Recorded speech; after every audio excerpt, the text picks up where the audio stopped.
आता पुढची बातमी पुरस्कार सोहळ्यासंदर्भातली आहे। मास्टर दीनानाथ मंगेशकर यांच्या 82व्या पुण्यतिथी निमित्ताने आयोजित पुरस्कार सोहळा 24 एप्रिलला पार पडणार आहे।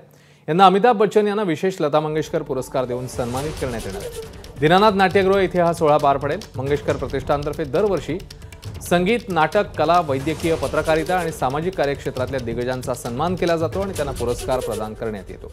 2022 मध्ये पहिला लता मंगेशकर पुरस्कार पंतप्रधान मोदींना देण्यात आला होता, तर गेल्या वर्षी 2023 मध्ये आशा भोसले यांना हा पुरस्कार प्रदान करण्यात आलेला। यंदा हा पुरस्कार अमिताभ बच्चन यांना देण्यात येणार आहे। तर आज जाहीर झालेल्या मंगेशकर पुरस्कारांचे मानकरी नेमके कोण आहेत ते पाहूया।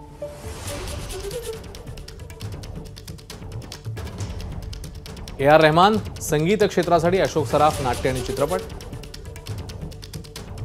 पद्मिनी कोल्हापुरे चित्रपट, रूपकुमार राठोड संगीत, भाऊ तोरसेकर यांना पत्रकारितेतील योगदानाकरता सन्मानित करण्यात येणार आहे। तर अतुल परचुरे नाट्य क्षेत्रातील कामाकरता त्यांचा गौरव होईल। रणदीप हुडा यांना उत्कृष्ट चित्रपट निर्मितीसाठी सन्मानित करण्यात येणार आहे। मंजिरी फडके यांना साहित्य क्षेत्रातल्या योगदानाकरता मोहन बाग पुरस्कार, इकडे नाटक गालिब यांना देखील गालिब नाटकाला देखील देण्यात येतोय। तर आनंदमयी पुरस्कार, दीपस्तंभ फाउंडेशन मनोबल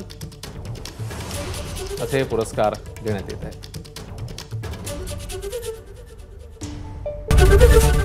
एबीपी माझा, उघडा डोळे बघा नीट।